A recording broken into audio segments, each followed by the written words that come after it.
like we're taught to really dislike each other, for whatever reason. And that, Oh, well, that's that really, ridiculous.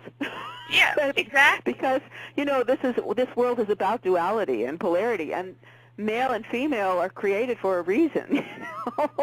That's right. That's right. So we've had all that shut down, the fear is brought up and our hearts have been shut down. So how do we come back from that as people every day? Okay, I'll give the women, the men will like this too. The women in the ancient temples, it was the women's roles to be the initiators into the sexual mysteries. They were trained on many levels, to go into their hearts. Many years of training in understanding the nature of not only the physical body but the energetic bodies and all the chakras. And then the men would come and they would be initiated through sexuality. Because, see, the female energy field comes from the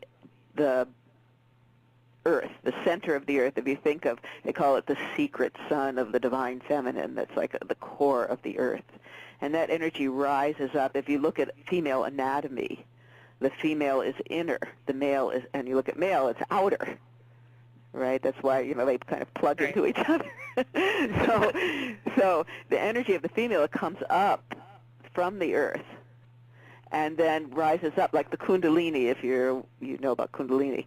It sits at the base of the spine, and it's awakened to bring you to higher consciousness. So in the women, they're connected to at least physically, connected to that kundalini current. So the energy, and I have in my book and in my DVD, Yoga of Light, I have a lot of exercises for women to align themselves with this current. And so it comes up from the center of the earth and through the body, it comes out the head and then wraps around like a donut.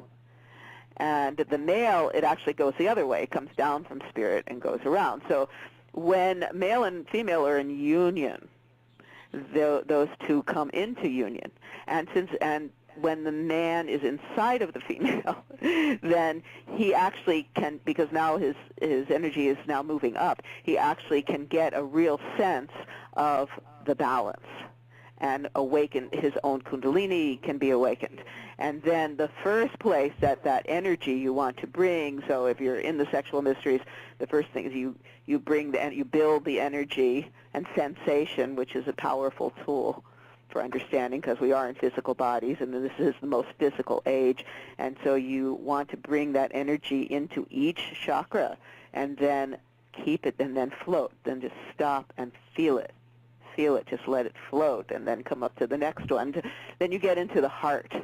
When you reach the heart, you just really want to stay there and feel that energy, not only between the two hearts. So you're connecting these chakras too, but from this out into the whole world, because as Wilhelm Reich talked about, our fields affect the world around us, nature.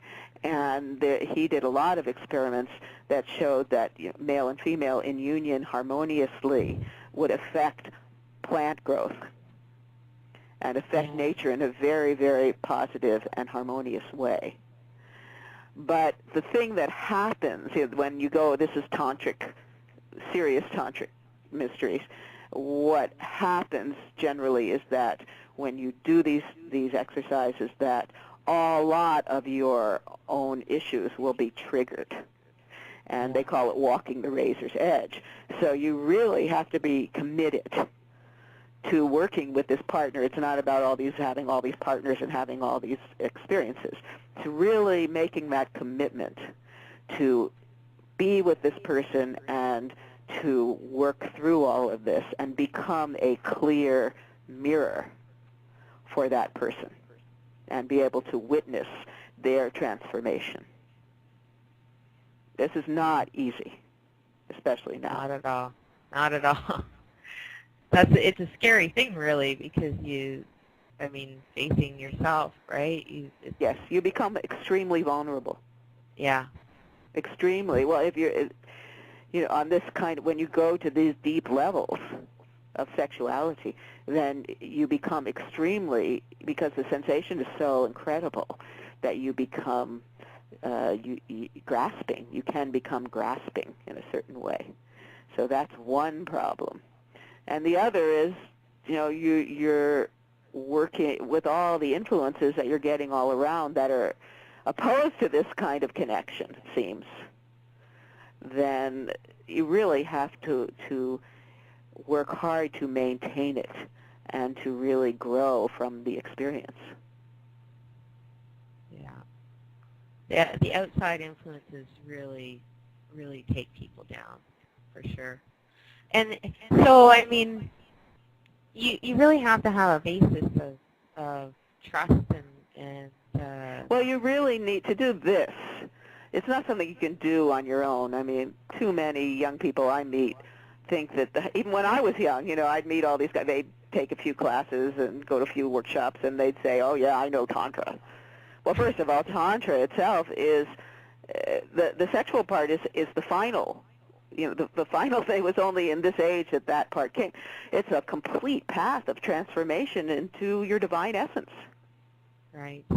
And so before you, in the temples, that's what I said before they encountered those mysteries, there was a lot of preparation with teachers who had been part of this lineage. As I go back to the very beginning of our conversation, we need to in our egoistic time, we think that we can take a drug and have some communion with some being or something that tells us something, and then we know everything, and we are the teachers, without having it grounded.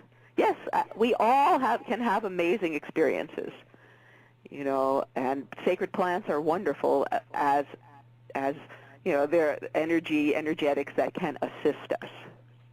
But as the shamanic societies show, this is in the context of a sacred ceremony, and in a grounded tradition, not just out partying. But I didn't understand that when I was young. Fortunately, I had a mother who grounded me in artistic tradition, and discipline, staying focused on going to classes all the time and really working to get skilled and becoming an artist. I was very fortunate to do that, so that was always with me, so that when I had, when I was in my 20s, and I took mushrooms or something, and I started feeling like I was channeling the guy. I started doing Indian dance. I went to India. I went to the teacher. I wrote a grant, and I sat at her feet and learned directly, because I knew there was something there. I knew there was something extremely magical and profound. But that unless I did that and found a true teacher, that I might be deceived. Yeah.